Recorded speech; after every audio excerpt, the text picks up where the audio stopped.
Hello everyone, welcome back to professional knowledge hub. आज का हमारा टॉपिक है सर्कुलर जो एमसीए ने इशू किया है डेटेड 17 जून 2020 को regarding relaxation for filing of forms related to creation and modification of charge under companies act 2013।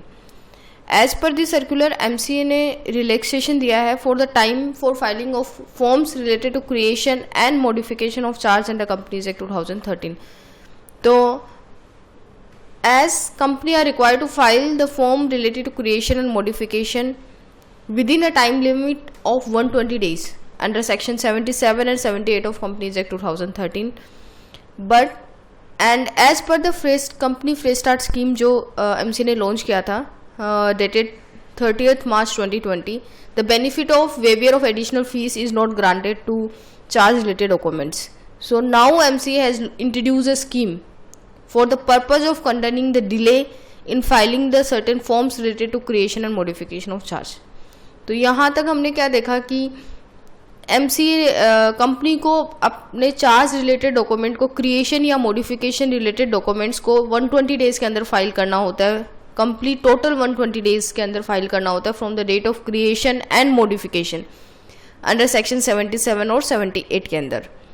And MCA ने जो fresh start companies fresh start scheme launch किया था उसमें वेवियर ऑफ एडिशनल फीस जो बहुत सारे forms को दिया गया था, लेकिन उसमें चार्ज रिलेटेड डॉक्यूमेंट्स के regarding waiver of additional fees का ऑप्शन नहीं था।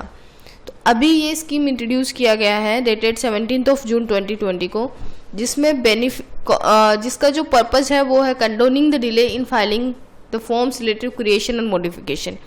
यहाँ पे सेटिस्फेक्शन ऑफ चार्ज के फॉर्म को इंक्लूड नहीं किया गया, दैट इज CSG 4 जो है वो आपका इंक्लूड नहीं है। यहाँ पे CSG 1 and CSG 9 he only include है।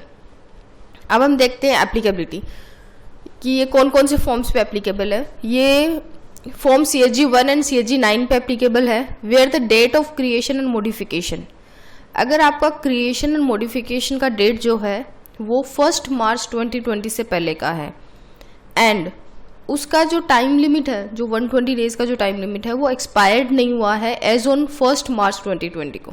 अगर आपको 1 मार्च 2020 को अगर एक्सपायर्ड हो गया है तो आप इस स्कीम का बेनिफिट नहीं ले सकते। आप इस स्कीम का बेनिफिट तभी ले सकते हो कि आपका जो चार्ज है वो क्रिएट हुआ है 1 मार्च 2020 को एंड आपका जो टाइम लिमिट है वो 1 मार्च तक एक्सपायर्ड नहीं हुआ है, तो आप इस फॉर्म का बेनिफिट ले सकते हो।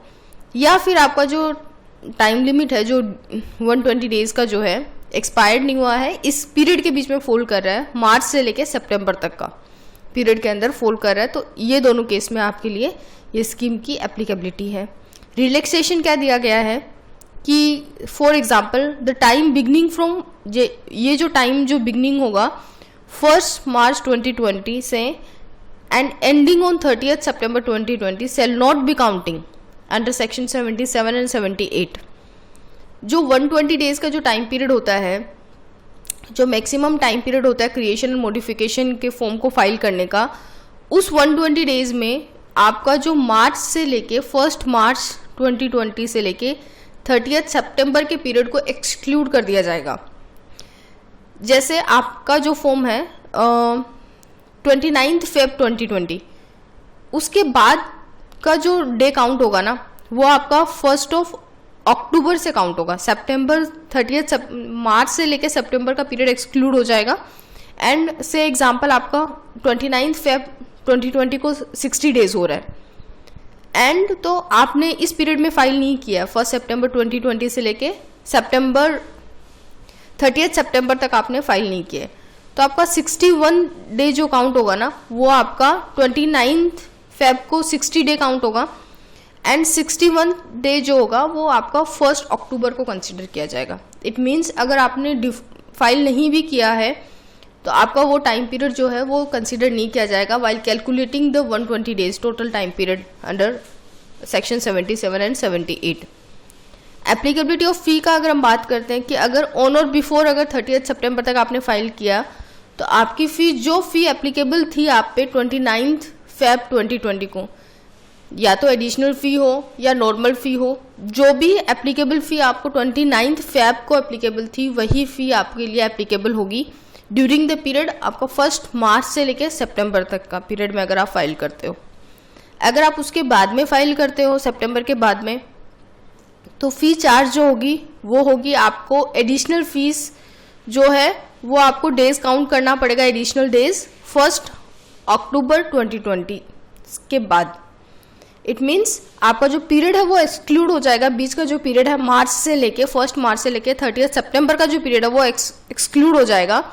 लेकिन उसके बाद अगर आपका डिफॉल्ट हो रहा है तो वो पीरियड आपको काउंट करना पड़ेगा till the filing of the form.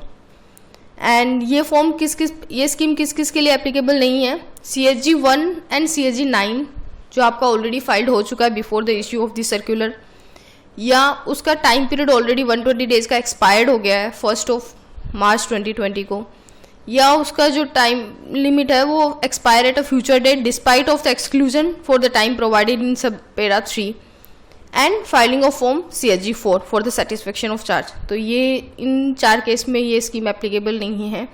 अगर आपने कोई भी चार्ज क्रिएट किया है या मॉडिफाई किया है, अगर आप उसको फाइल करना है तो this is a best option कि आप अभी फाइल कर सकते हो। ये टाइम आपको एक्सक्लूजन मिलेगा एंड ये रिलैक्सेशन जो है MCA ने दिया है wide circular number 23/2020। Thank you, hope you like it.